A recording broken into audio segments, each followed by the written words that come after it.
Part 9. The Army on the March. Sun Tzu said, "We come now to the question of encamping the army, and observing signs of the enemy. Pass quickly over mountains, and keep in the neighbourhood of valleys. Camp in high places, facing the sun. Do not climb heights in order to fight." So much for mountain warfare. After crossing a river, you should get far away from it. When an invading force crosses a river in its onward march, do not advance to meet it in midstream. It will be best to let half the army get across, and then deliver your attack. If you are anxious to fight, you should not go to meet the invader near a river which he has to cross. Moor your craft higher up than the enemy, and facing the sun. Do not move upstream to meet the enemy. So much for river warfare. In crossing salt marshes, your sole concern should be to get over them quickly, without any delay. If forced to fight in a salt marsh, you should have water and grass near you, and get your back to a clump of trees. So much for operations in salt marshes. In dry, level country, take up an easily accessible position with rising ground to your right and on your rear, so that the danger may be in front and safety lie behind. So much for campaigning in flat country. These are the 4 useful branches of military knowledge which enabled the Yellow Emperor to vanquish 4 several sovereigns. All armies prefer high ground to low, and sunny places to dark.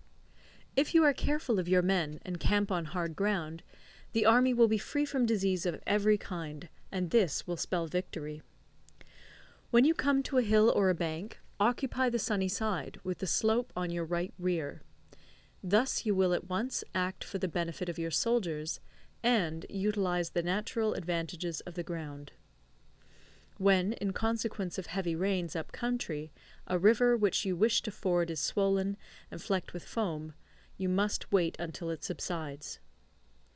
Country in which there are precipitous cliffs with torrents running between, deep natural hollows, confined places, tangled thickets, quagmires, and crevasses should be left with all possible speed and not approached.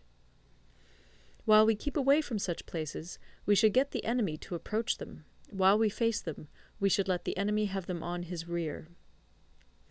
If in the neighbourhood of your camp there should be any hilly country, ponds surrounded by aquatic grass, hollow basins filled with reeds, or woods with thick undergrowth, they must be carefully routed out and searched, for these are places where men in ambush or insidious spies are likely to be lurking. When the enemy is close at hand and remains quiet, he is relying on the natural strength of his position.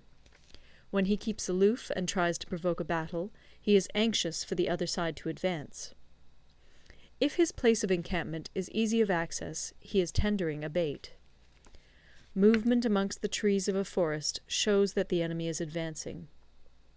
The appearance of a number of screens in the midst of thick grass means that the enemy wants to make us suspicious. The rising of birds in their flight is the sign of an ambuscade. Startled beasts indicate that a sudden attack is coming. When there is dust rising in a high column, it is the sign of chariots advancing. When the dust is low, but spread over a wide area, it betokens the approach of infantry. When it branches out in different directions, it shows that parties have been sent to collect firewood. A few clouds of dust, moving to and fro, signify that the army is encamping. Humble words and increased preparations are signs that the enemy is about to advance. Violent language and driving forward as if to the attack are signs that he will retreat. When the light chariots come out first and take up a position on the wings, it is a sign that the enemy is forming for battle. Peace proposals unaccompanied by a sworn covenant indicate a plot. When there is much running about, and the soldiers fall into rank, it means that the critical moment has come. When some are seen advancing and some retreating, it is a lure. When the soldiers stand leaning on their spears, they are faint from want of food. If those who are sent to draw water begin by drinking themselves, the army is suffering from thirst. If the enemy sees an advantage to be gained and makes no effort to secure it, the soldiers are exhausted. If birds gather on any spot, it is unoccupied. Clamour by night betokens nervousness. If there is a disturbance in the camp, the general's authority is weak. If the banners and flags are shifted about, sedition is afoot. If the officers are angry, it means that the men are weary. When an army feeds its horses with grain and kills its cattle for food, and when the men do not hang their cooking pots over the campfires, showing that they will not return to their tents, you may know that they are determined to fight to the death. The sight of men whispering together in small knots, or speaking in subdued tones, points to disaffection amongst the rank and file. Too frequent rewards signify that the enemy is at the end of his resources. Too many punishments betray a condition of dire distress. To begin by bluster, but afterwards to take fright at the enemy's numbers, shows a supreme lack of intelligence. When envoys are sent with compliments in their mouths, it is a sign that the enemy wishes for a truce.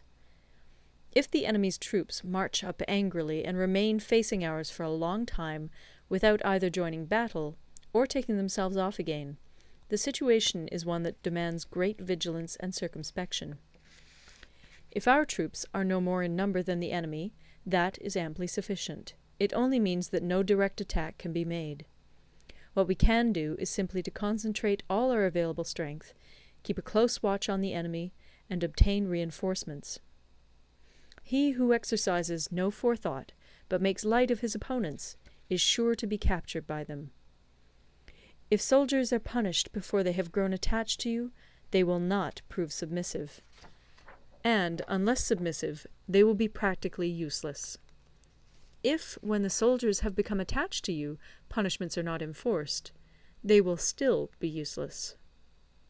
Therefore, soldiers must be treated in the first instance with humanity, but kept under control by means of iron discipline.